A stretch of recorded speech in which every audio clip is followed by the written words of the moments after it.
Hello, everybody, and welcome to another webinar. Uh, Tonight, we got a really nice one here for you. We're going to talk about how to start and run a technology or review site.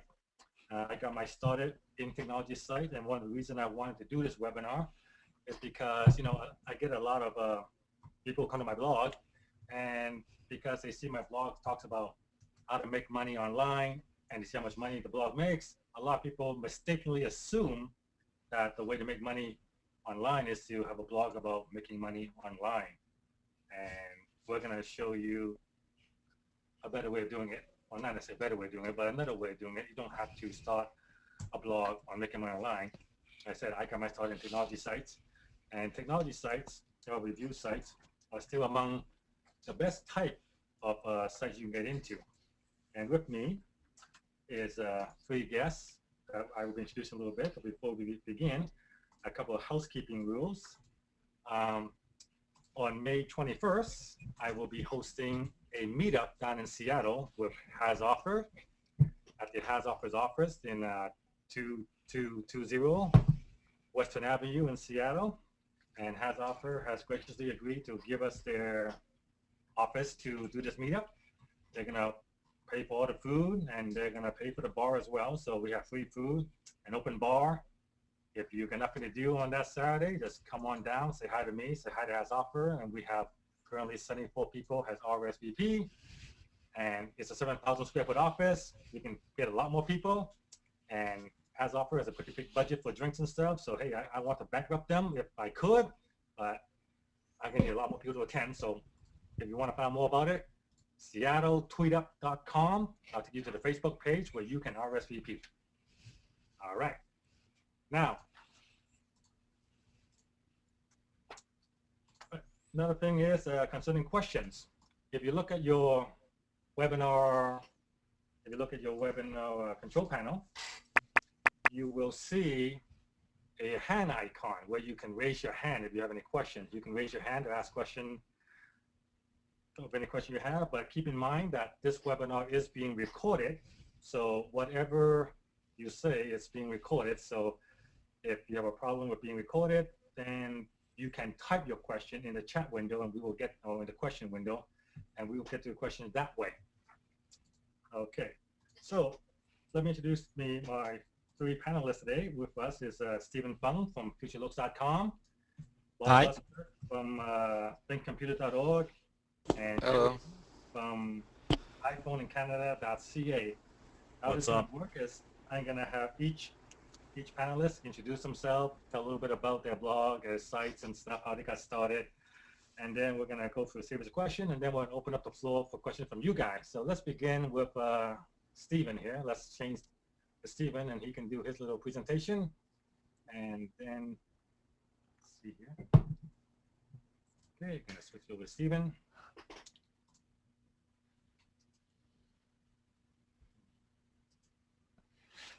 Okay, how do I look? I was waiting. Good. Okay, Stephen, the floor is yours. Thanks, everyone. Hi, I'm Stephen Fung. I'm the founder and editor-in-chief of FutureLooks.com. We're a Canadian-based site dealing with computer technology.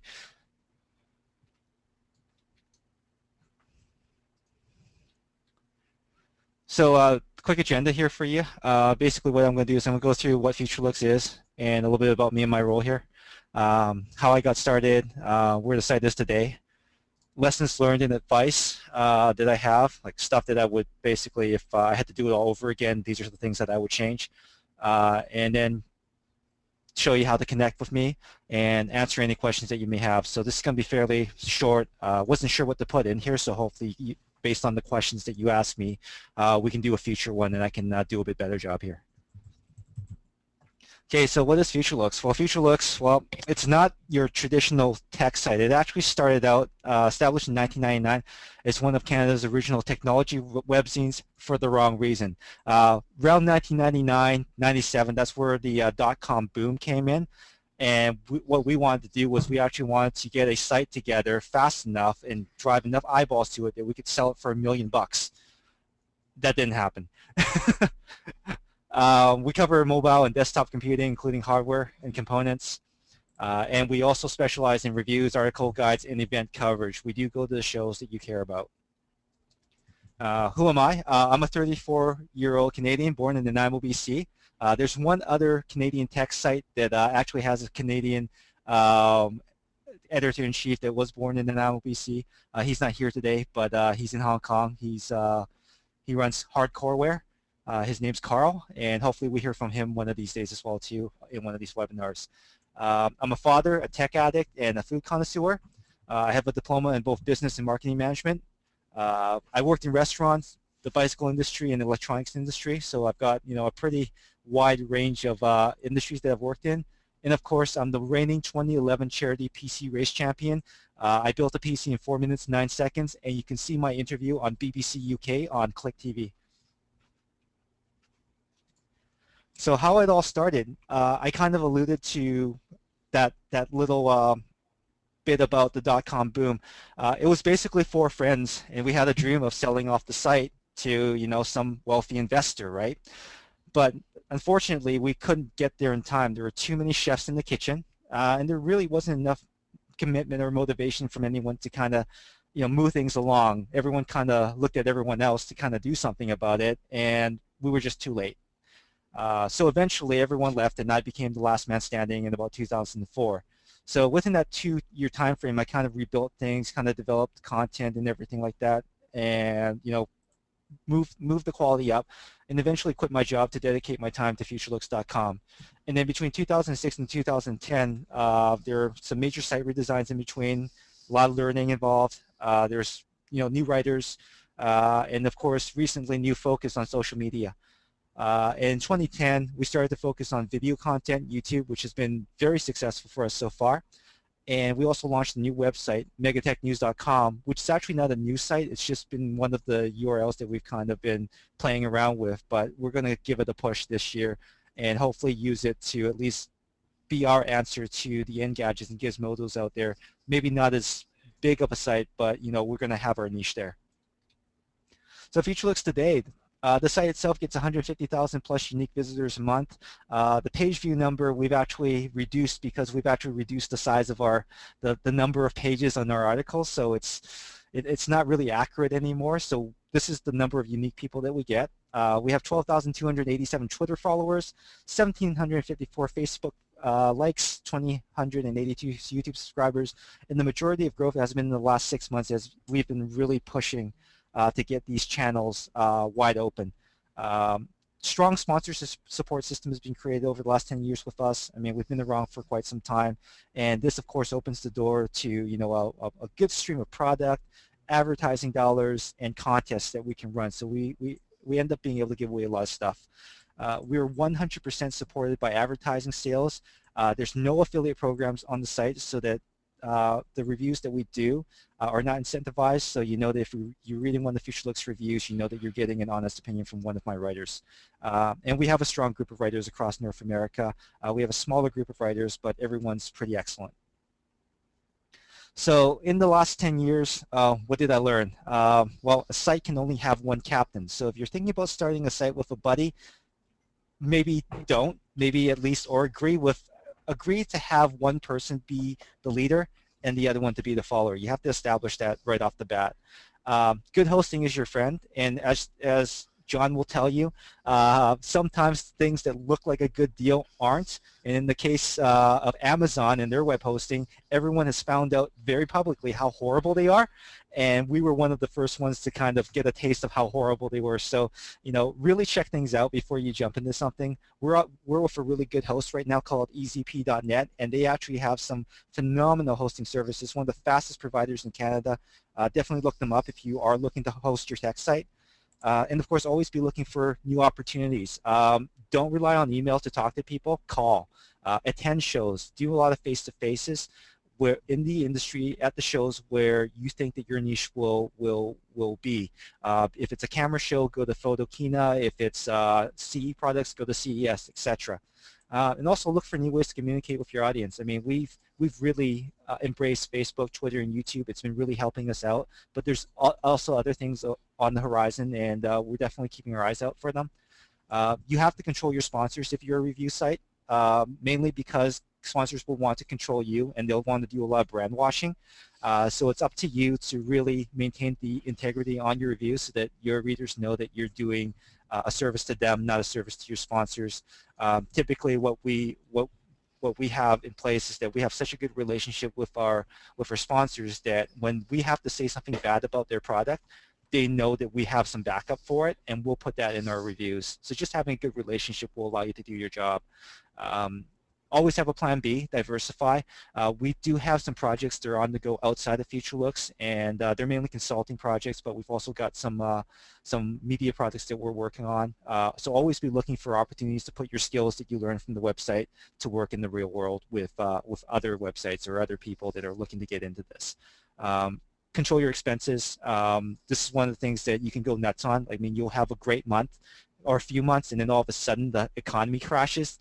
And you're still paying for those things, definitely watch what you spend on because you're going to want to you're going to want to spend some money on some really great gadgets. I say don't try to get them free first, and if you can live without them, live without them. And don't forget to remember your passion. Remember why you're writing about what you're writing, why your site is focused on what it's focused on. If you're focused on money, that's great, but if you're focused on particular products and why they make you happy just by playing with them every day, then remember that when you're producing your content and running your site on a daily basis. And also keep an eye on the bottom line, because if you don't make any money on this venture and you're trying to go full time with it, that's just not going to work out. That's really all I have to say about that. I didn't really know what other content to put in here, but you can definitely connect with futurelooks.com. We've got Twitter, YouTube, and Facebook. You can connect with me personally if you have any questions. Twitter, YouTube, and Facebook with me. And I'm going to open up the floor for any other questions that you guys might have for me so that I can improve my future presentation. All right, thank you, Stephen. I said I met Stephen, way back before Future Look started, and I said over the years developed a great friendship with him, and I know that it was a rough road for Future Looks, but that it's things are finally starting to pay off. Our next presenter is going to be Bob Busker. Again, Bob is also another good friend of mine, and we kind of make fun of Bob once in a while for being a boring guy, but it's not boring. All right, so I'm going to switch over to Bob, and he can go. Wait, switch. All right, Bob, the floor is yours. All right, my name is Bob Buskirk, and I run thinkcomputers.org. What we are is a computer hardware review site. A little bit of history about the site. The site started in 2001. I had to do a senior project for school, and I was always into computers, so I decided to start a computer website about computers, about the computers I was building.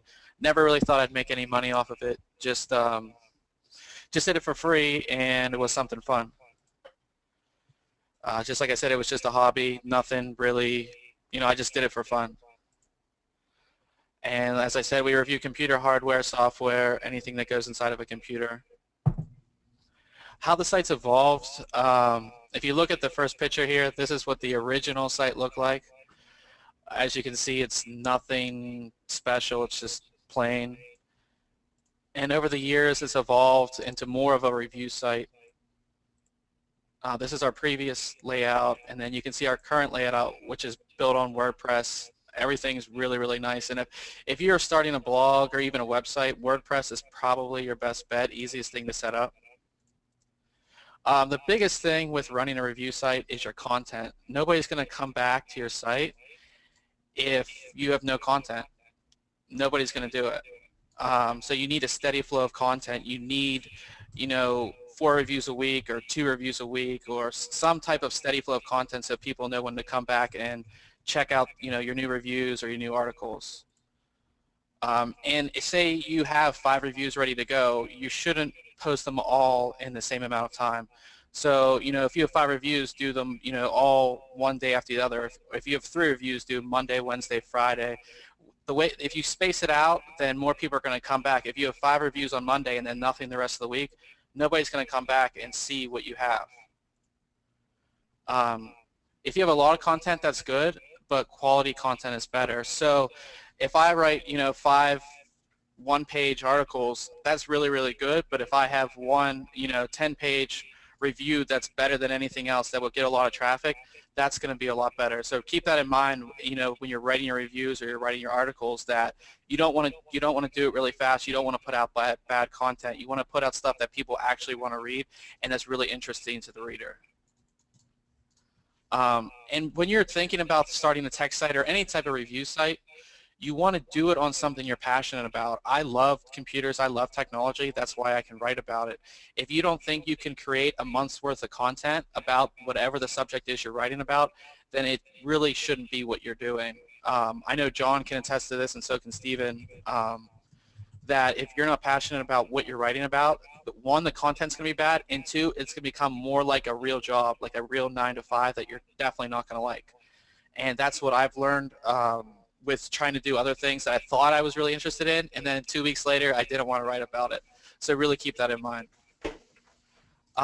When you're starting, there's certain ways you want to get traffic. One of the before social media, before RSS, our biggest traffic was from our email newsletter. We had a bunch of subscriptions, and people always came back. And we did other things like prizes in the email newsletter and things like that. That's something that with a review site, getting an email every day with the latest reviews is something that a lot of people like to see. Obviously, with RSS, that's a big thing now, and everybody uses it. Almost every type of like online software, blogging software, has RSS built in, so it's pretty simple. And of course, one thing a lot of people don't know is about affiliate sites. So just like Steven's site, we're affiliated with them. We have a long list of affiliate sites. And each day we post something, an email goes out to them, and then they post it in their news section. And that actually brings in a lot of traffic. For a good while, that was 50% of our traffic. So try to make friends, in the industry that you're working in. And this is just something that we all do to help each other out. And that's a really, really big source of traffic. And finally, we have social media. It's free advertising, which is awesome. And we have a Twitter and Facebook, and we meet a lot of people through Twitter and Facebook, but we also get a lot of traffic that way. So always keep that in mind.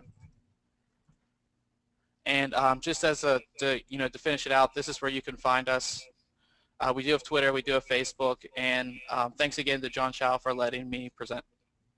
And any questions you guys have, so I can make my presentation better in the future. All right, good, Bob. Thank you very much. Our last guest is Gary, and Gary runs the biggest iPhone blog in Canada, and it's probably among the first iPhone blogs in Canada. So he's going to tell us a bit about how he got started, and maybe hopefully give us some little tip on why Apple's so good. All right. Hey, everyone. Thanks for John for allowing me to give my presentation here. So can you see my presentation? We don't see your screen yet. You don't see my screen? Show your screen, please.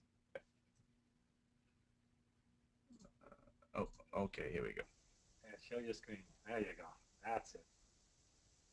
Just waiting for it to come up. Okay. Oh, my site is basically we are Canada's largest iPhone blog. Let me just give you a quick preview of what the blog is like. Just a little screenshot of what the site looks like today. I couldn't find any from way back. Even the Internet Archive didn't have any pictures. So anyways, how the blog started, this was my first WordPress blog. Before I got into blogging, I had sort of a personal blog about living and teaching English in Korea. And just from that was on Blogger, which is a pretty easy platform to blog on. I ended up meeting John, Steven, and a whole bunch of other people from Vancouver just online, and I started learning about blogging and how it would be possible to monetize a website. So that really piqued an interest in me. So when the iPhone first came out, it wasn't available in Canada.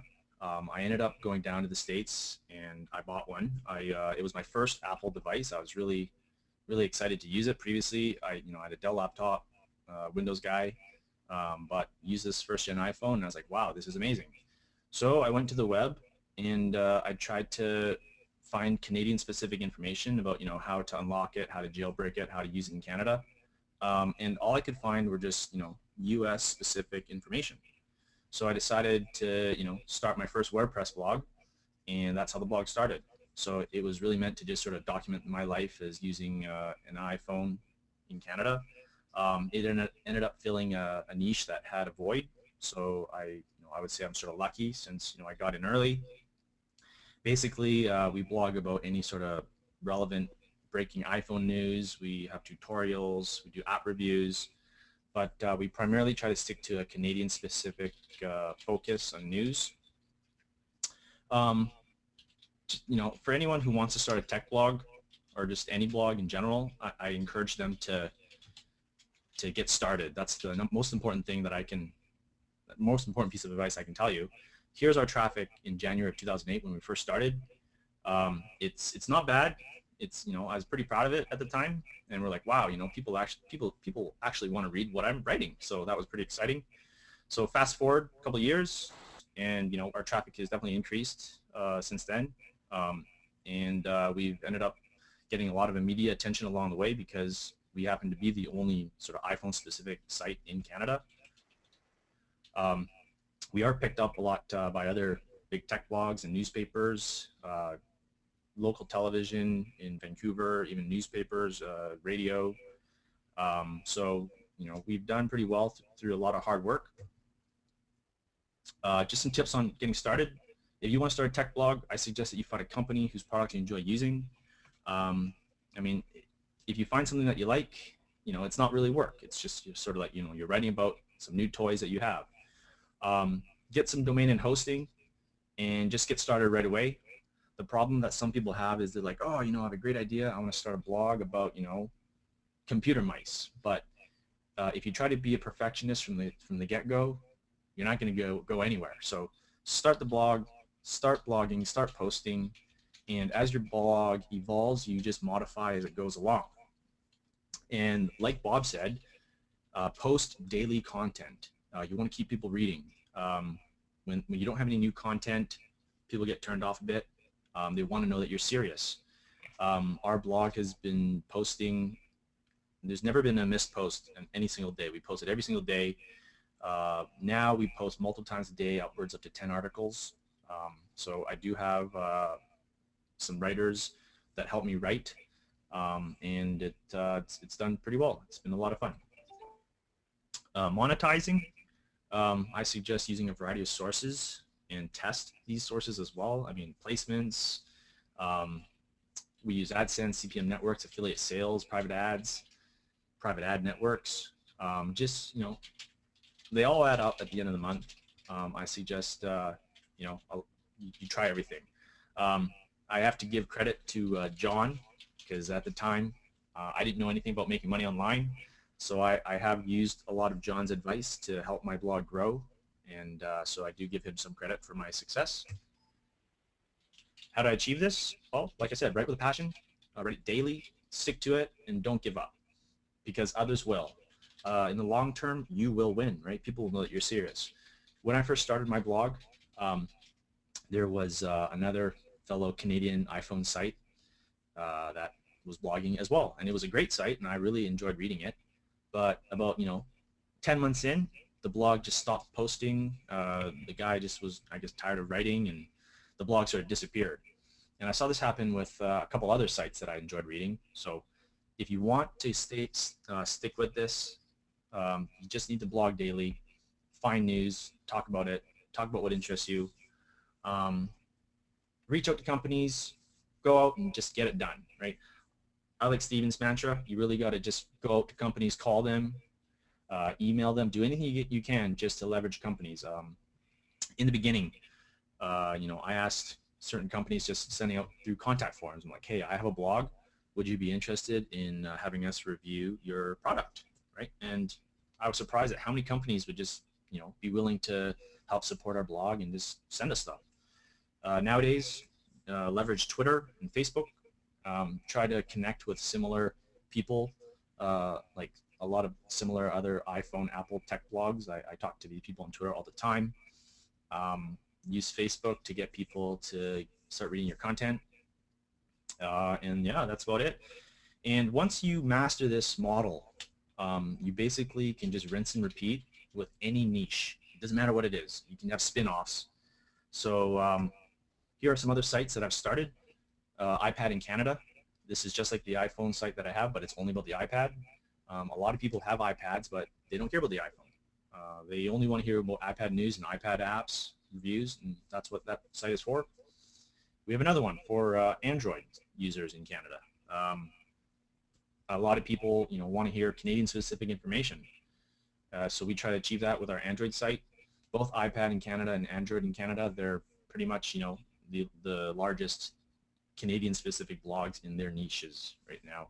And we also recently started a podcast, it's the iPhone podcast, which has done really well. It's always been featured in iTunes. So yeah, you can have a lot of fun with it. A little background about myself. I'm actually a teacher. But I mean, right now, the flexibility that I have with working online, it still allows me to teach, which I still love. So it helps create a fine balance between working online and just, getting out and still doing what I love. So that's the end of my presentation. If you want to follow me on Twitter, you can. Everything's on the website. You can just reach me out, reach me there. And if you have any questions, I'm more than happy to answer them now. All right, awesome, Gary. Listening to you guys, I think the most common theme I'm getting is you gotta be passionate about this stuff. And I guess that doesn't just apply to text, that applies to pretty much everything you do. I mean, you guys almost every single one of you started your blog for fun. I mean, the goal wasn't really to make money. I mean, I know Steven, except for Steven, wanted to sell for $1 million, didn't work out. But for Bob and for you, Gary, you did this for fun. This is what you like doing. It's what you love doing, and because of that, you got stuck around with it. You stuck around long enough that actually starting to pay the bills now. All right, so I got some specific questions that I want to get through. The first one is concerning the setup of your sites, and maybe I figure you can tell us what kind of software powers your blog. And all of us powered by WordPress, are they not? Everybody? Yeah. Yep. Yeah.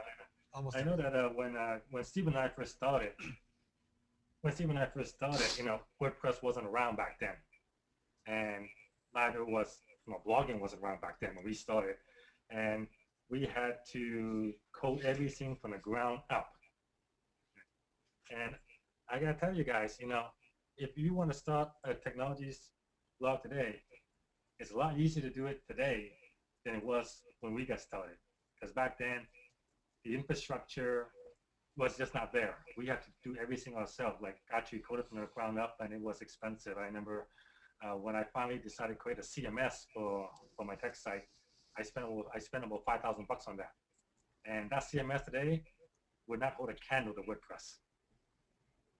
And WordPress is free. So, in addition, can you tell me a bit about the backup solutions you guys use? Because I know that one part of the infrastructure, having the site set up is great, but what do you do to prepare for a disaster in case something happens? Stephen?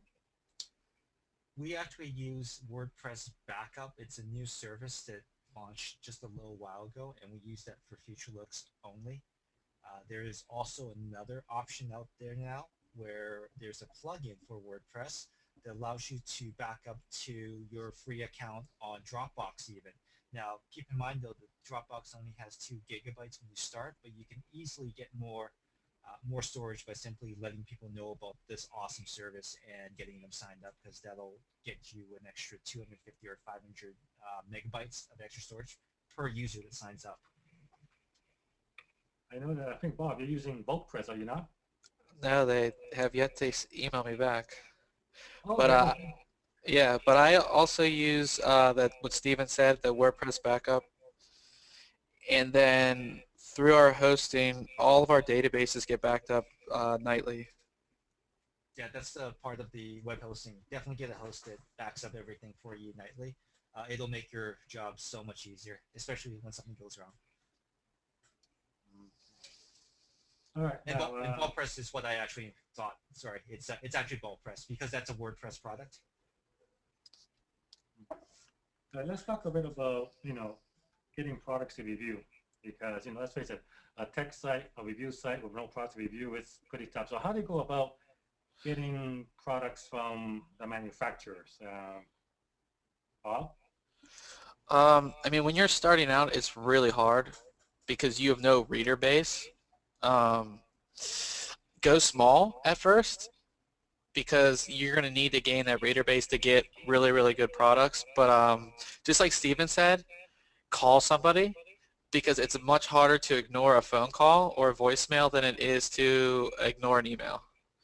So, I mean, you have to call these companies. You have to keep on going. If they say no, email them back in 2 months, email them back in 4 months, or call them in 2 months, call them in 4 months. You have to keep on, and keep on gaining your readers, gaining your traffic. So in 2 months, you could say, we've gained 200% in traffic, and then just keep on going and keep on going.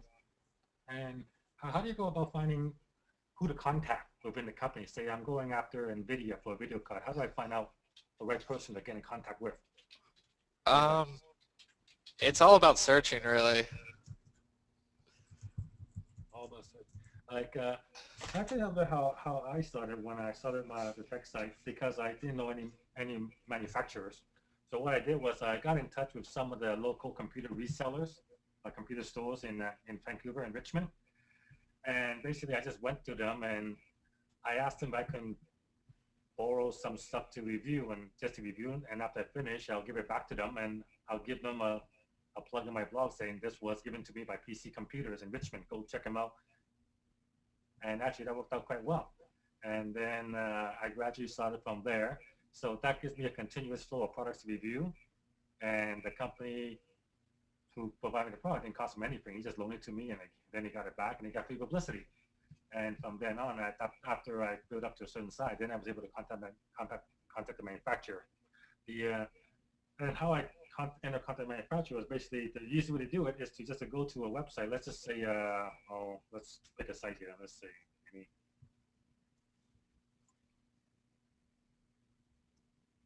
name a tech site, Bob. Stephen, name a tech site that you deal with. Name a tech company that you deal with. You can go to gigabyte.com. Gigabyte. That's Gigabyte, the US. All right, so Gigabyte. So the way to contact them is, you can check the about Gigabyte, which says contact us. And there's, that Gigabyte actually has a media place here. And most of the big tech sites, most of the big technology company have a section for media where you can get pictures and stuff. And as you can see, they also post their media reviews in here. And generally, there is a media contact usually somewhere here. Usually on every press release at the bottom, there's a media contact. Yeah, see, contact us. This phone number is right here. So basically, because everybody sends an email, it's actually better to call, right? Would you agree with that? Yep. Yeah, I find that what has worked in the past is if you actually have existing products from that company, if you take the time to write up some, decent reviews about the existing products that you already have, you can leverage your reviews in the email that you send to the PR person. You can say, hey, this is my, site on computer mice. Here is the mice that I've reviewed. Would you be interested in being included in a top 5 roundup or something like that? And if they see that, you've actually written something there, I would think that, I would be more inclined to send something versus some Joe Blow and his site who has nothing on it. The other way that you can do it too is give us any particular tip for dealing with the PR company? Because a lot of these manufacturers, they actually outsource their press relations. Because they have another company dealing for them. I know that Microsoft, High Rose Communication handles Microsoft, and but most of the big. So, Stephen, any tips for dealing with PR girls? The PR girls or people, usually they're girls, but they can be men as well too. They are the gatekeepers for these companies. They keep basically everyone out, and only the people that they want in. So you have to kind of bomb them from 2 or 3 different angles, really. You have to call them, you have to email them, and you have to, and if you're lucky, you get a press release with more than one person on it. You can email their coworkers and just get the reply all happening. Everyone hates that, but at least the message gets out that you're serious about getting a hold of them, and then you start calling. Because if you're a smaller site, it's hard for them to deal with you because they can't justify to the client to send you anything. But if you're persistent, or for that matter, some of these companies actually get the PR companies to do an event. If you can make it to that event and show up, that's huge. So I think that getting your face out there, calling them, email, just keep it going on a regular basis so that they know that you're out there, and then showing them work of products that you've reviewed in the past, and then how this other product that their client will benefit from being on your site because we have experience doing these reviews will help out as well too. But you have to be persistent. Yeah, and if you are persistent, they know that you're not just, some guy just trying to get something for free. They know that you're actually, you actually want to review their product for your business. You're not just some guy who wants something for free. The constant emails, the constant phone calls, they know that you're trying to put together content. You're not just trying to get something for free. Yep. That's another thing about getting the products. That do you guys return the product after you get it, or do you keep it? We used to. Only return it if they ask, but I would say 99% of the time, it's here. Actually, you know what? There's a gentleman's rule here. If they make me sign a release, like a loan, and it's something I really want to review, I will return it, not a problem, because I've given them my word. But if there is no loan agreement and they've sent it over the border and I've paid $150 to fish it out of customs, it's not going back. See, I don't have that problem. So how do you handle a possible perceived conflict of interest? I mean, you're getting a product from a manufacturer, they're not charging you for it, they pay the shipping, they give it to you for free. I mean, as some reader would say that you owe them a positive review because of that. I mean, how do you, let's talk about conflict, possible conflict. How do you prevent a perceived conflict of interest that says, like you possibly buy it because you got it for free, you didn't buy it. Like, this is one of the reasons why Consumer Reports do not take anything from any manufacturer. Consumer Report, the magazine, they buy everything. They buy at retail price. And then they review. Of course, obviously, we don't have that kind of budget, obviously, because that's Consumer Report, but that's how they maintain, how they maintain their integrity. So how do you handle it? Like say some company sends you a product that you don't have to return, that you can keep it, and say it's a very, very big ticket item, like a laptop or something. Anybody? I mean, I think that if something does not work correctly, people need to know about it. And I mean, a lot of the times when we get a product that's bad, I usually let the manufacturer know that the review is going to be bad, and this is why. And just like Steven said in his presentation, you back it up with your findings. We always, if something's bad, I tell the manufacturer it's bad, and I tell them the reason that it is bad. And I guess that's the way that we do it.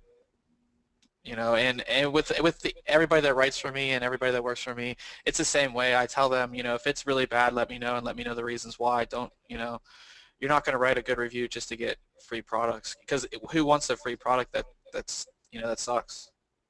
Yeah, that's yeah. I think if you state the facts, and you let people know, like, this is what I found, facts don't lie, right? You can just mention that. I mean, if you can back it up with evidence, it's not a problem. Most of the time I tell people, like, don't listen to me. I'm just one guy. You should go out there and read other reviews as well and kind of form your own opinion. Don't just trust me.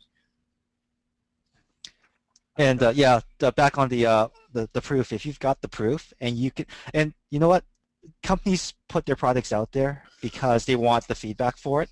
So if you give them a solution of how to fix the con of the product, then that's worth something to them as well too. Maybe it's something they didn't realize. It's actually free R&D for them as well too. So if you give them a good solution, they're happy about that. They might not be happy with the the negative part of it, but if you back it up, give them something to work with, and if you have a good relationship with this particular manufacturer, they'll take it in stride and they'll make sure that they get that fixed or send it up to the right people for you. So you're actually part of the whole product creation process as well too. Yeah, a lot of companies, they've actually, with our suggestions, have changed things on their products, and I'm sure that's the same thing with Steven as well. You point out something that they just overlooked, and a lot of times they actually thank you for it, and they come out with a revision or a different, a new product with a revision in it. Mm-hmm. Okay. What I want to do is I want to give you guys an example of how I go about getting a particular product. All right. So I wanted basically I was looking for a new carry-on luggage for a flight airplane. When as the one I got from CES, it was the roller bag I got from CES that was free many years ago. Was nowhere else. So I was looking at various products and I decided to go after. I wanted this bag from High Sierra, which is a wheel carry-on bag here. Carry-on bags. Well, anyway, it was one of these like carry-on bag type, one of this stuff. So what I did was I went to the High Sierra website and I just if I find the contact us page, and you see here in the contact us page, you can see the corporate office, but you also see for public relations and marketing, you send an email. In this case, it's pr@highsierrasports.com. So what I did was I wrote an email to High Sierra, and here's the exact email that you saw. It's basically, Hi Sierra, this is John Chow from johnchow.com calling. I'd like to request an AT404 roller bag for review and inclusion on a traveling techie buyer's guide. And basically I asked him, one of the most important things is, I give them my shipping information right in the first email. I don't basically say, if you can have it, then email it back and I'll send you my shipping address. No, I assume they're going to give it to me. And that's part of all portion control. Just I go into assuming you're gonna give it to me. So I said, send it to this address, and then a little something about my company, johnchow.com, one of the biggest type of blog on the internet, over 100,000 RSS readers, 75,000 newsletter subscribers, etc. Alexa ranking 6,800. Please visit us, and then basically Stella emailed me back and said that she says was out of supply of the 404, would I take a 505? So I said, fine. So we sent me a 505, and there's a 505 reviews. So that's basically the process. Right? Now, failing that, the way to do it is High Sierra was also at the Consumer Electronics Show. And if I would have had no reply to the email, or they say it wasn't available, I would have then, at the CES, I would have actually went up to High Sierra and talked to that lady right there. And I think one of the best relationship building for technology sites is face-to-face networking, and that brings me to the next topic of trade shows and stuff. And I want you guys to go over maybe some of the best trade shows to attend. I know that everyone, obviously for consumer electronics stuff, it's going to be the CES in January. I mean, I know Bob's there, Steven's there, everybody's there. But what other shows do you guys recommend? If people are interested in tech. If you have a show coming up, right, Steven? We're actually going to Computex, which is basically if you are a computer website and you want to get the scoop on things 6 months in advance, even before they've been created, you go to this show because you'll end up seeing a lot of prototype products that may or may not make it to market. Now, there's actually another show that follows this one, or rather it's already happened, and that's called CeBIT. And that show, a lot of times what you'll see there is the product that was announced or prototype at Computex. So I find that this show is much more effective. You get face-to-face with a lot of the engineers and the people that are just designing these products, and then you can give them your suggestions on how you think this should actually play out. So come spring, the next year, you might actually see some of the changes that you suggested in these products as a press media person seeing it for the first time. I think that's really cool. Yeah, I know of all the technology shows that I attend, Computex has always been my favorite. But mostly because it's, you're leaving the country. We're outside of America now, and we're getting a whole new culture, a whole new experience. And, I remember the inside joke we used to have, like, it's tall, but not as tall as a Taipei 101. Now it's the Now other, it's, yeah, now the other one. there's quite a few buildings taller than Taipei 101. But yeah, Computex is May 31st to June 4th, and it's the most fun you can have. Well, definitely the most fun trade show. I actually love that trade show. I know that Bob wants to get over there so badly, but hasn't made over the pond. I don't know why. Maybe your visa is bad or something. It's because I'm on the East Coast. You're on the East That's a Coast. big trip. That'd be a pretty big flight, wouldn't it be? Eh? Yeah. Yeah, it's a little bit bigger. Yeah. Yeah. If you're gonna just attend one, it will probably be the Consumer Electronics Show in Las Vegas.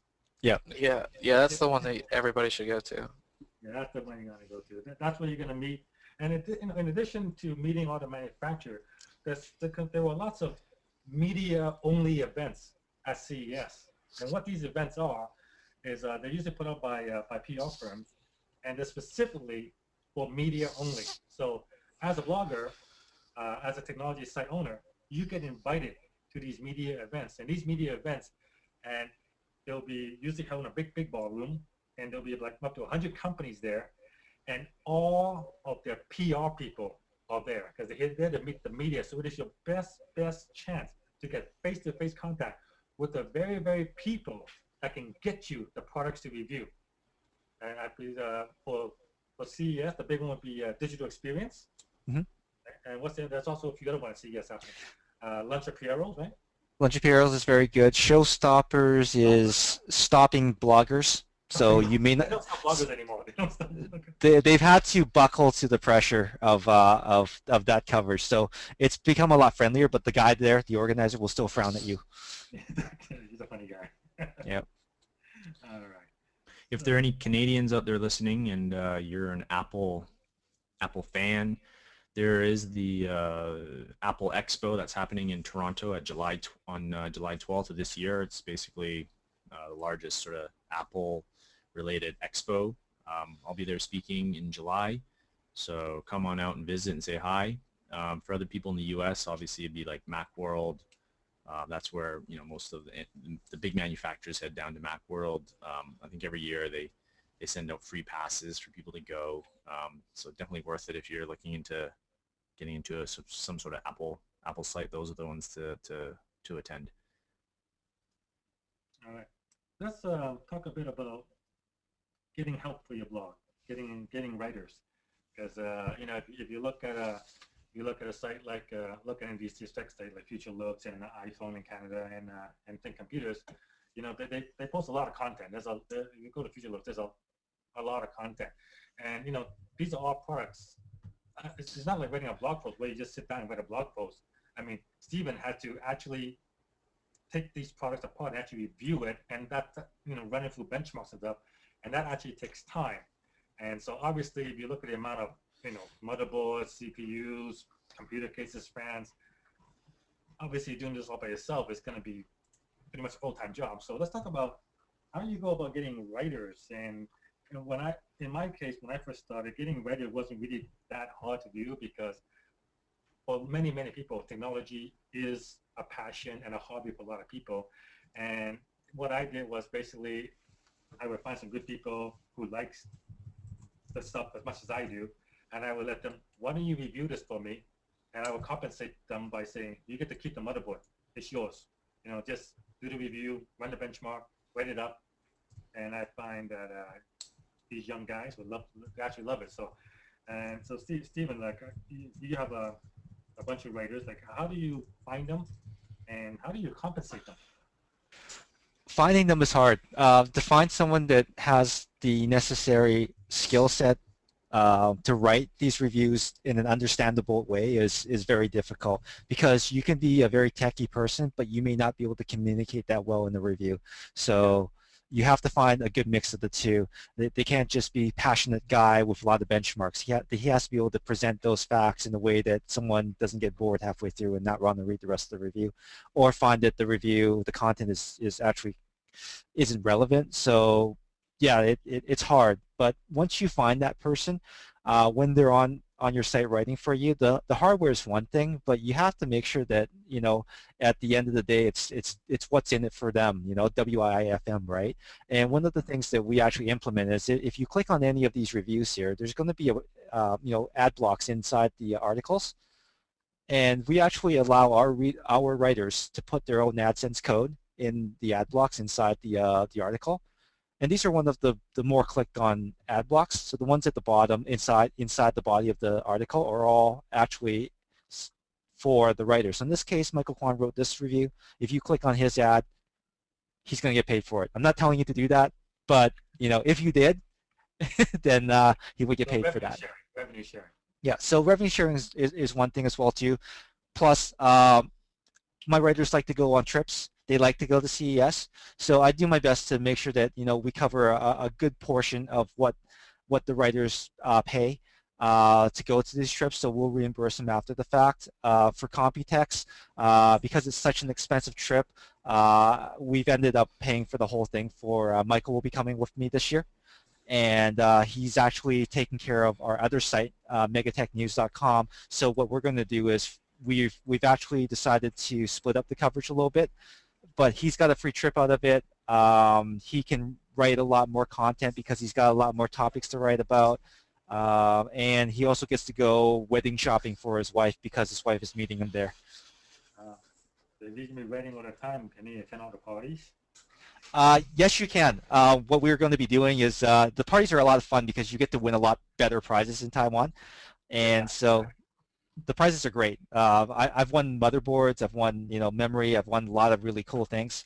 And that's the other incentive too, is that when they finally get to go to these shows, they get to, you know, get involved in the excitement. So to keep my writers, I make sure that they know that, you know what, if there's an opportunity for you to go to the show, you go, and I'm paying.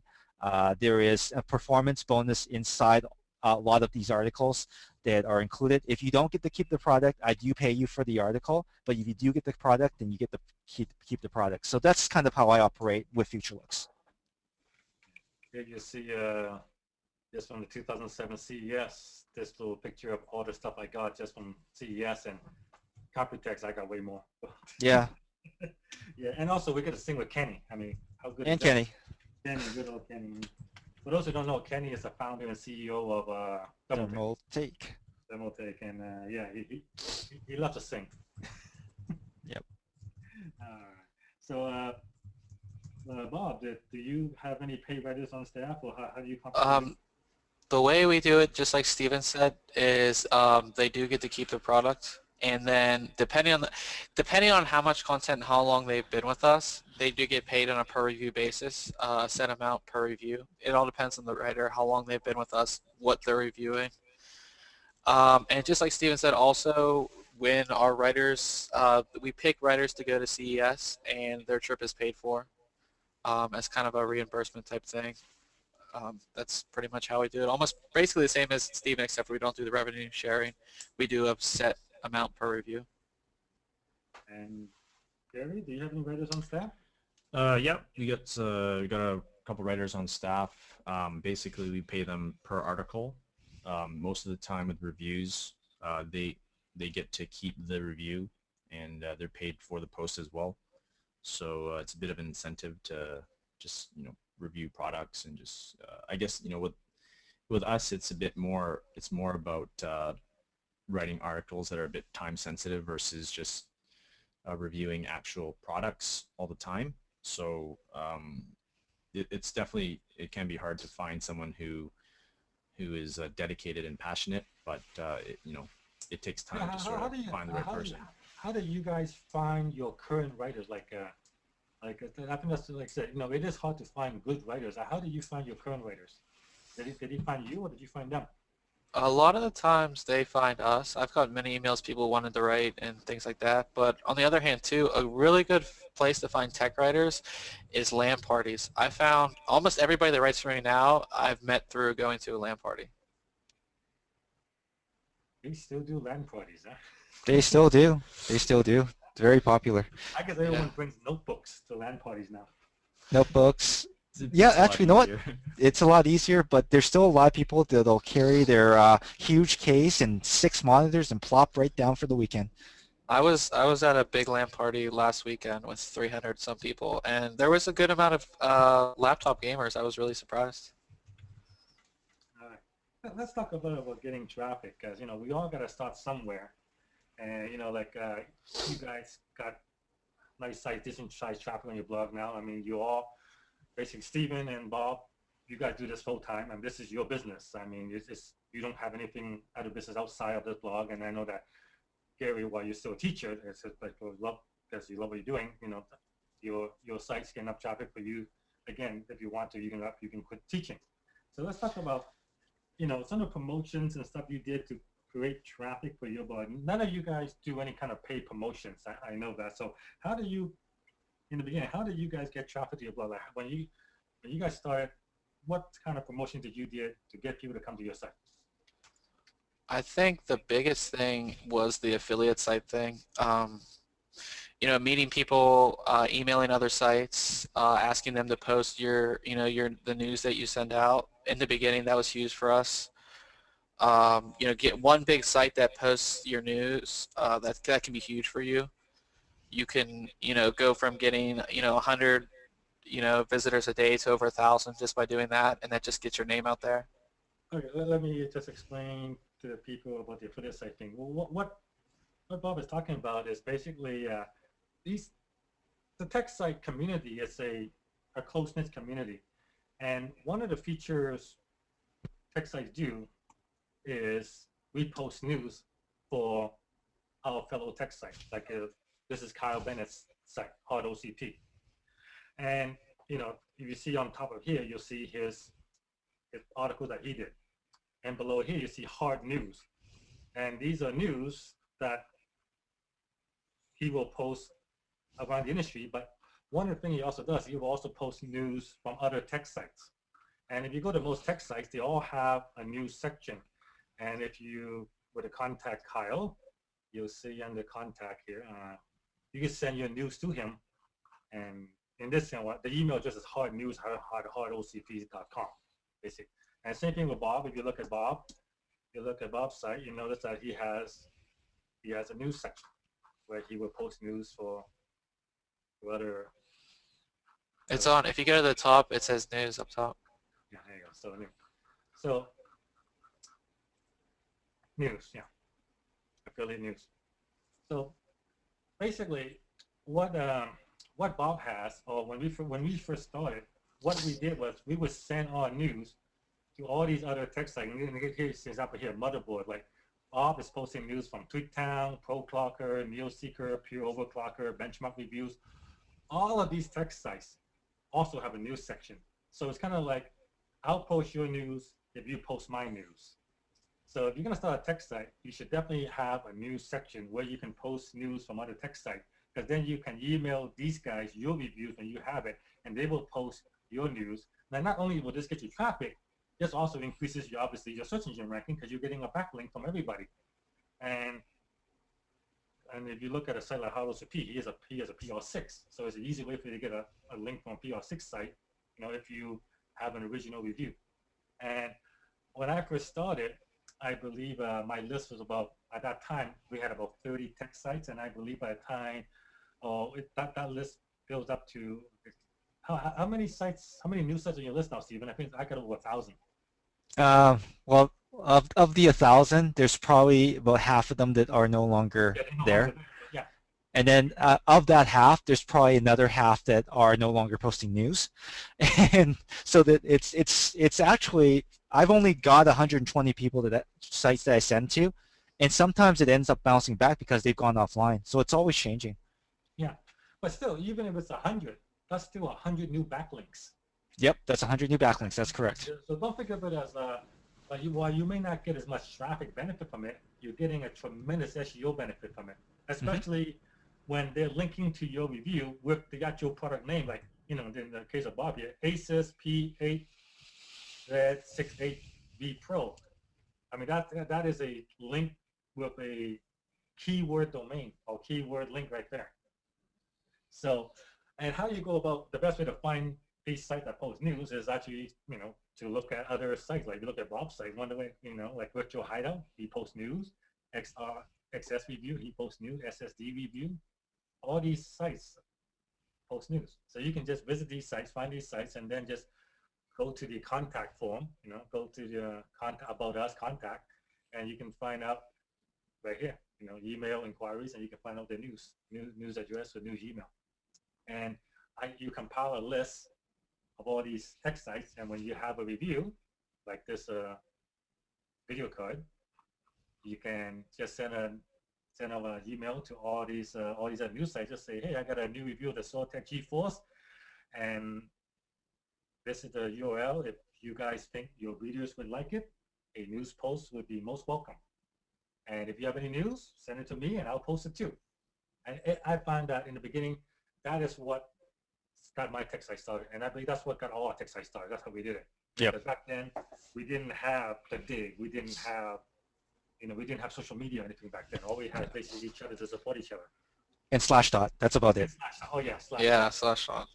Yeah, Slashdot is still one of the biggest one of the original text site. And for Slashdot, you just submit the news yourself. Okay? Yep. Right here, submit story. So you click on that, and you just submit a story, and so just type the story, type your scoop, hit preview, hit submit, and if they like it, it goes live. It goes on front page of Slashdot, and your server will go down. Yep. Yeah.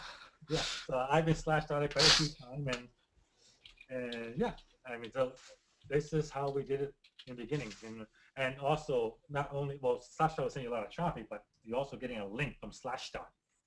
And Slashdot, the page rank 8, right? So that's tremendous SEO benefit for you guys. And of course, there's also Dig and stuff, but like Dig is not as big as it used to be.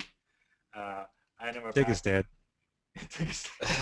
But back then, again, this is kind of, well, I guess we could tell the story now, but back when Dig was sending lots of traffic, we had a Dig army, like Steven, Bob, and I, all these other tech sites. We would dig each other's story and put it to the front page. Of course, you probably can't do that anymore because Dig has algorithm changes, and they probably fix all that. So, but it's still worth submitting your story to Dig. All right, I think it's also worth noting that if you have a review of a product, it's always worth it to follow up and email someone who reviewed the same product, but if you ended up getting it first, just to give them a heads up, and most of the time they'll link back to your review. One time I ended up getting an accessory that a writer on Engadget had written about. I think it was Richard Lai, and I just sent him a quick email. I'm like, hey, I just got this product, and here's my review. Check it out. And then next thing you know, he thought it was worth it, and he just posted it up on as one of his stories. So if you don't email people, they're not going to know about you. So it's good to just get out there and get it. And another thing real quick, John, all the products we review, we always send an email back to the manufacturer, and then they post it on their website usually. Right. And a lot of times that brings a lot of traffic as well. Yeah, and like if you notice that some companies, if you give them if the product is really good and you give them an award, they actually will oftentimes even show, like in the media here for Gigabyte. Here you see a legit review, editor's choice. They actually even show the reward. It's TechTown, our friend, Cameron from TechTown. So must have editor's choice product, and link right to TechTown right there. Yep. So yeah. So that's the other thing that you need to watch out for, is that you shouldn't be incentivized by this either, because getting this link is actually a big deal, right? But if you can't in all good conscience give it, then you have to remember this. Yeah, I remember some manufacturer asked, "Can we have an Editor's Choice Award?" And I said, "No, you It can't. doesn't deserve it. You gotta earn it. Right? You've earned second place. Yes, congratulations. That's a Canadian gold. Now, Gary, I know that you did very good at getting tier one media publicity for, like, you've been on radio, you've been featured in Consumer Report. Like, how did you manage that? A lot of the time, it was just them finding me through Google. Just a lot of our articles, we write some, juicy headlines. Our site was ranked pretty highly in any sort of Canadian specific iPhone news. Like, our site does really well because we don't have any other competition. So most of the time, during iPad launches, the first iPhone launch in Canada, we had a lot of press contacting me and doing interviews and going on radio and stuff like that. Yeah, I remember one time we were at this. How did you get on? Oh, what was it? One with Leslie when we went to that. Blink Media. Yeah, Link Media, and then we went to Link With, Media. We actually did the thing right there and then, right? That's right. You threw me out. You threw me right there in front of the camera, and we did the interview. He called me his hero. Exactly. So, yeah, always be on the lookout for opportunities like that, and if you get a chance to get on the radio or get on, get some tier one media. That's a great way to go about it. Have a good contact page. It's always important too. Yeah, good contact page. Yeah, exactly. And if you don't have that, barring that, I mean, concentrating on your social media as well too is a big deal nowadays. I mean, using Twitter to topple a country, that's pretty cool. You can also send out your content to them and have 1 million people look at your stuff. And if people like it, they'll retweet it. So nowadays you have a lot more tools available to you. Definitely take advantage of them. Those tools are free. We've got 12,000 Twitter followers. We use them all the time. We tell them about really cool stuff that's happening at the site. The contest that we're running right now, we're Canadians only. We're giving away a $449 motherboard. Lots of response to that so far. We're probably going to make our goal really soon. So yeah, just letting people know that they give you permission to communicate with them. Make sure that you communicate with them. And let's talk a bit about website monetization. Like, just beginning with Stephen, I know, Stephen, that I said you don't do any kind of affiliate type offers, and all your site is 100% made from advertising. I see Kingston, I see NZXT. Yep. Like, how did you go about convincing these multinational, multi-billion-dollar companies to advertise with you? I think it was a combination of things this time around. Typically, it would be lots of traffic, and they stick your banner up there, and then it's all good. But the problem with a banner is that the click-through rate's extremely low. So you have to offer other things to them that make them want to, choose you over someone else. And I think the fact that we concentrated on the back end on, working on our Twitter, a lot of companies are really excited about that. We're doing videos. The fact that they can now get product placement in their videos, the fact that they can send out one tweet about a deal that they're having on a particular product and have like a couple hundred people look at it is actually, a good way to package your advertising offer in addition to offering them a banner. And one thing that we do, and I know that some larger sites don't do this because they sell 10 banners into one single spot, is that we have banner exclusivity. So we charge a bit more for that, but we also give them exclusivity on the spot so that they're the only motherboard manufacturer on the site, or they're the only memory manufacturer on the site, and they really like that. They actually that was in response to an objection that someone I was talking to had, that when we put our banner up on this site, we only get a fraction of the clicks, and we get like a fraction of the page views, but the percentage is so low. So we addressed that by offering this. Any tips on how to go about setting pricing? Skimming pricing strategy. Setting pricing. How do you set your price? I use a skimming pricing strategy, as high as the market will bear. But how did you come up with the original base price? I took it based on how many hours it would actually take me to kind of service it. plus traffic based on some of our ad networks, what they were charging. So you're charging probably in the neighborhood of about a $9 CPM, $9 or $10 CPM for an exclusive ad. And then we do add-ons on top of that, like the YouTube placement, like their product will be there for specific videos, or Twitter tweets will post a deal to their product every day. Things like that they find value in, so we can start to sell the add-ons. So it's very much like walking into a store, buying a computer, and then having the printer added on, having the cables added on. We use that mentality to add on and create the package. I like your idea of offering each advertiser an exclusive. Like I see, obviously NZXT is exclusive. They're the case people. We Yeah. love our sponsors. We have to take care of them. Kingston and Gigabyte, motherboard, memory, and case. So That's right. yeah, Everything you need to build your computer is there, and this combination is what we recommend because they're paying us. there you go. That's great. And in the case of, and I know that Gary, you do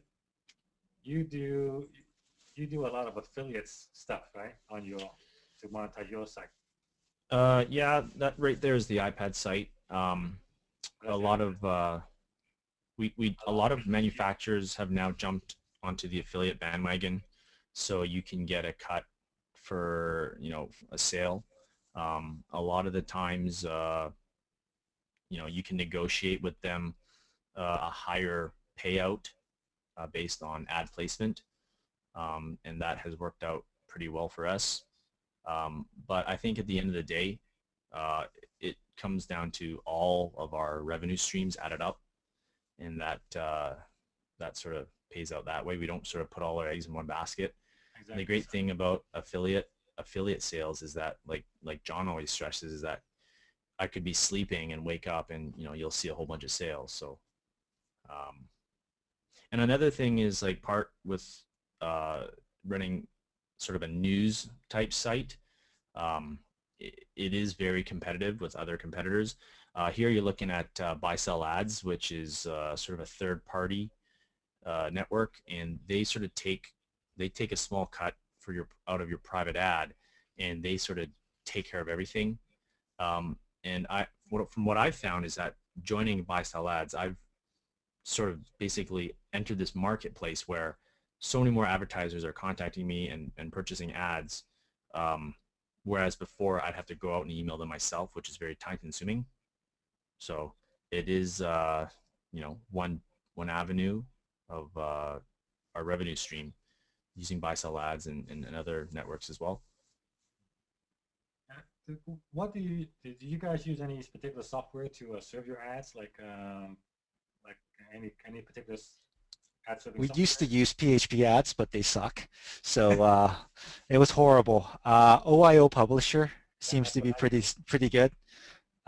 Their newer version is actually a little bit quicker, so that seems to work really well. It has the ability to sell text link ads.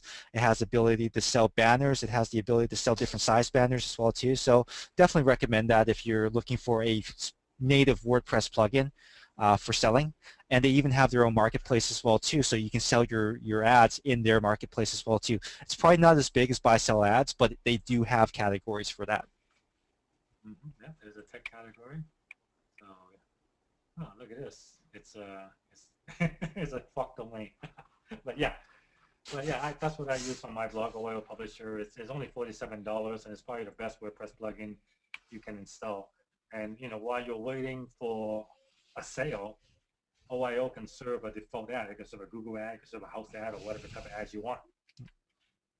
And that's the other thing too, is that if you don't want to do the affiliate sales or anything, there are networks out there that will sell your ads for you.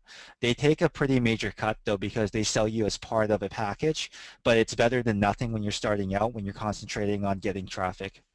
Yeah, I believe like Burst Media is an example. That's one of Burst them, right? Media. Tribal Fusion is harder to get into, but they will accept you if once you hit a certain threshold. There's Casale Media. They do some stuff, but I think they're hard to get into as well too. But basically at the front lines, Google is where most people start, and then from there you can branch off. Yeah, well, Google is a cost per click network First Media, Tribal Fusion, these are CPM network. I mean, Yep. they'll sell your ads for a cost per view. So Yeah. but they do take a pretty hefty cut, up to 50%. 50% is about standard. First Media actually takes, I think these guys take 60, and you have to get a lot of traffic to make any money from these. So if you don't have a ton of traffic, but you have a very targeted bunch of people coming to your site, I think AdSense will actually perform better than any of these networks. But running the combination of both once you have a ton of traffic, but no paid-in advertisers might not be a bad way to go just to start yourself off. Okay. We ran over time, but we do have some questions from the audience. I'm going to read them to you so you guys answer it. First question here from Alan. He says, how do you deal with ad blockers? Or do you try to deal with ad blockers? I don't even think about them. I mean, really, you just got to continue doing what you're doing. People who block ads, I mean, maybe they're not the market segment that's going to buy something from you anyways. It's something you can't stop, so it's not, something that doesn't even cross my mind. Yeah, I don't even think about it at all. Just do your thing. People will come, and if they like what they see, they'll click on your ads. Sure, if they like your site enough, they'll understand that you make money from that, and they'll let them go. There's also they can't block ads if you communicate them with Twitter. Like if you've sold a Twitter component to your advertising campaign, if you send out a deal to one of your sponsors, they can't block that. They can't block YouTube because product placement. They can't block that. On Alan's other question, is the news in the same database as articles and WordPress? How do you handle news in your CMS? I have a separate site that handles that. Yeah. Oh. For WordPress, what you do is you just set up another category. Yep. Yeah. So I just have a category called news and a category called reviews. So when WordPress started out as just as a blog, but since then WordPress has evolved tremendously into pretty much a full-blown CMS. Oh yeah, it's really great. Like if you have stuff coming off the front page, all you have to do is exclude a category, i.e. news, and then just turn it into its own category on its own page. Yeah, like if you look at, on my blog here, I just basically, I separate everything into blog post myself. I have a block that says recent blog posts. This is all WordPress and all powered by WordPress. That's well, once you get into it, you'll see it's just pretty fantastic. And a question to Gary, and he's asking, what's your experience with InfoLink, and what percentage of your revenue does it account for, if you don't mind him asking? It's a pretty specific question. What's your experience with InfoLink, basically? Do you like them? Yeah, I actually switched away from what was the other guys? Contera. Infolinks was very aggressive with reaching out to us, and they made a juicy package for us, and we agreed to take them on. And so far, it's done a lot better than Contera. I think last month it made us a couple $1 million, so it's pretty good. Awesome. Why are you laughing? Blog World New York is coming up at the end of this month, and I will be there. And InfoLink and I are doing a little promotion. We're going to take some bloggers to see the Broadway play Spider-Man. What? Yes. We're gonna see Spider-Man. Nice. All right, and afterward, we're going to go to some karaoke. I don't know whose idea that was, but Oh anyway. no.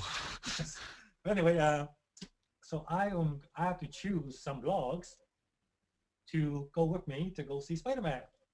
And I'm trying to figure out who I want to invite and how I want to choose these blogs. So, if you're going to be in New York doing Blog World, and you're fairly well-known blogger, have some decent traffic, and you don't run InfoLink yet, but you're actually thinking about it, give me a shout, and I can introduce you to InfoLink, and basically for one night, they'll just be treating you. They'll serenade you during karaoke.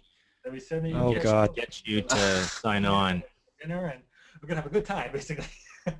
Nothing convinces someone to join your network than seeing Spider-Man on Broadway. Let's be Oh, honest. Yeah. Okay. I don't think there's anyone else. There's Infolinks. Contera was a bad was a bad experience for us. But Vibrant Media was actually really good to us. I use, who do I use? I use Ecotopic, which Yeah, is yeah. owned by Tribal Fusion, I believe. Yep. Yeah, we They're tried them not as well bad. too.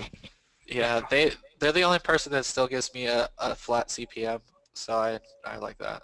Yeah, Nice. Well, Vibrant nobody's Media. been able to beat the CPM that they give me.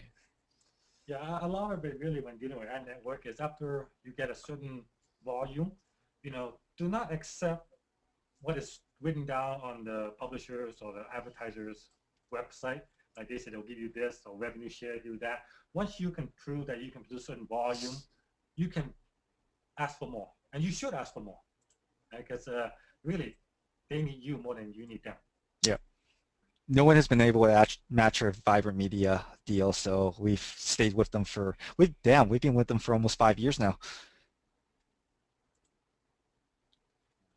Yeah, that's how it is with Ecotopic. Nobody's been able to beat the deal, so we've stuck with them. Yeah. Okay, and I guess yeah, we're out of time, so I just want to conclude this by wanting plans for the future. I mean, what's coming up for you guys, right? Let's start with Steven here. I mean, I know you got TV, right? Oh yeah, we want to actually concentrate on video, do some more of that. We're finding that a lot of our sponsors are really, really into doing video. We've got over 269 videos on their YouTube channel now. 2,000 subscribers. We really actually only pushed it. We added 1,600 subscribers since November, Mm-hmm. and we've been able to sell ads within our videos to companies as part of their advertising package, which has been really neat, which is a first for us. We've never been able to do that, and we're still trying to figure out what to charge for it. Yeah. So that's been really neat. So basically, you got futurelooks.com and Megatech News, right?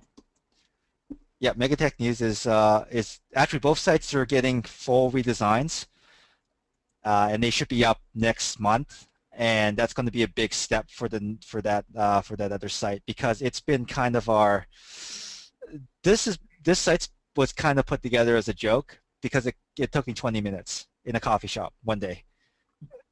So, but we're finally going to give it its due diligence, and it's coming to Computex with us. It's going to have a ton of Computex 2011 coverage of all the gadgets and everything.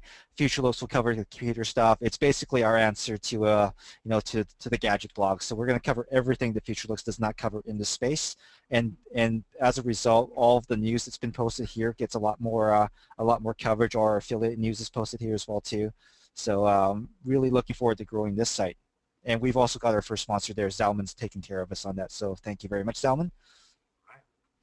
Okay, and Gary, any future plans or project, what you want to do with iPhone Canada, or you going to sign into Android? I actually have we have another larger project coming. iPad in Canada was a spin-off of the iPhone blog. We also have androidincanada.ca, really targeting the niches here in Canada. We have another site coming. I'm not going to announce it here yet, but we do have some big plans. It should be coming out in the next, I'd say, a month or two. Looking for a summer launch. Is it playbookincanada.ca? Steven, I told you not to tell. I'm sorry. Okay, I'll make it official. It's playbookincanada.ca. But it's missing things like categories and email and. But it's a full web experience. Yes, that's right. And it's got 2 CEOs, better than one, right? Okay, so Bob. I gotta go buy that domain now. Somebody probably already has it. No. That's a big announcement. He's going to move to California and join me, right? I can only wish. No, what we're doing is we actually have been experimenting, as I said earlier, going to LAN parties. And we've had a really big success with that as far as getting people onto the site and getting people to know about the site. And those are the people that actually really read the content, people who are building computers for gaming, people who build their own computers. That's the enthusiast market, and we're basically going to be going on like a big East Coast LAN party tour. We did the GXL last weekend, which was a big success, and we're just looking for big LAN parties to go to, and we'll be, covering the LAN parties. And a lot of people don't know that a lot of the tech companies actually have a booth at these LAN parties too. So it's a good way to, hang out with the companies that we review their products as well. So that's pretty much what I have for the rest of the summer. This is very true. Actually, we're going to be at, hopefully, if when they get their act together, we're going to be at Fragapalooza 2011 as well too. They're having their 15-year anniversary, and this is a LAN party in Canada, Western Canada. It's the biggest LAN party in Canada, I believe, right now. It attracts about 300 plus people, and they want, like all the manufacturers want into this market. It's just that they have no one to take them there, so we're going to probably end up doing coverage and taking them there. Remember when the World Cyber Game came to Seattle? We went down there to check it out, and then I know, it was so dead. who took us up for dinner again? I forgot. It was so dead. Oh, Kingston. Kingston, that's right, Kingston too. There's a Space Needle. The Space Needle. Yeah. Yeah, that was okay. The food was kind of, but all right. Anyway, thank you very much, guys. And like I said, normally if this was the typical make money webinar, this would be the time where I would try to sell you some $1,000 course, but we don't have anything to sell. This is a pitch-free webinar, and we're just out here to give you guys information. Hope you take it and use it, and hope to improve your site with it. If you want to start a tech blog, like I said, like one person did ask me, why do you want to do a webinar, how to start a tech site? Aren't you afraid of competition? And the answer is actually no. We don't consider each other's competition. As you can see by the affiliate sites where we post each other's news, we support each other. We don't compete against each other. So we don't have any problem with anyone starting a tech site and quote unquote compete with us, because like I said, we're all one big happy family here.